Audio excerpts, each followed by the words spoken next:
Yıldız bağlarında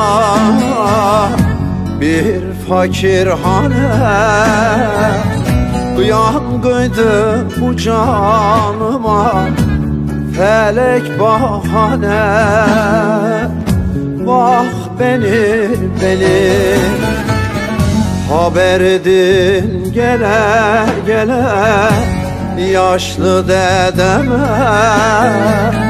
Ben küçüğüm henüz de dolu, sarmayın kefene. Bak beni haber edin gele gele yaşlı dedeme. Ben küçüğüm henüz de dolu, sarmayın kefene. Bak beni ne deyim de kardeş, hal böyle. Ne deyim de kurban, git ona söyle.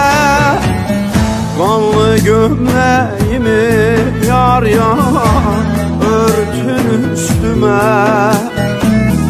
Doymadım da kardeş garip ölüme. Kanlı mendilimi yar örtün yüzüme. Doymadım da neyde garip ölüme.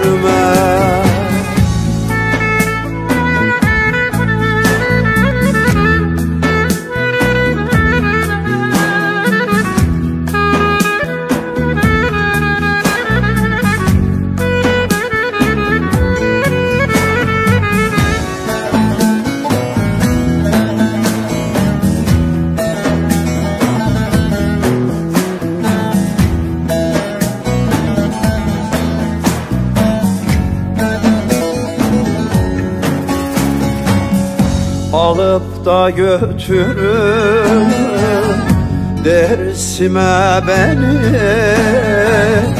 huzur suyuyla yıkayın kanlı sinemi. Vah beni bize sebep oldu zalimin biri.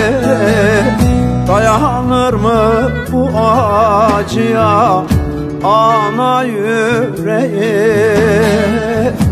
Vah beni bize sebep oldu soysuzun biri. Dayanır mı bu acıya ana yüreği? Vah beni ne deyim de kardeş, hal böyle.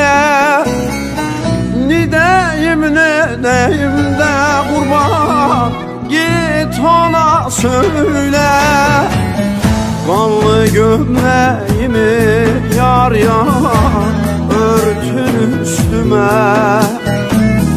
Doymadım da kardeş garip ölüme. Kanlı mendilimi yar örtün yüzüme. Doymadım da neyde garip ölüme. Kanlı gömleğimi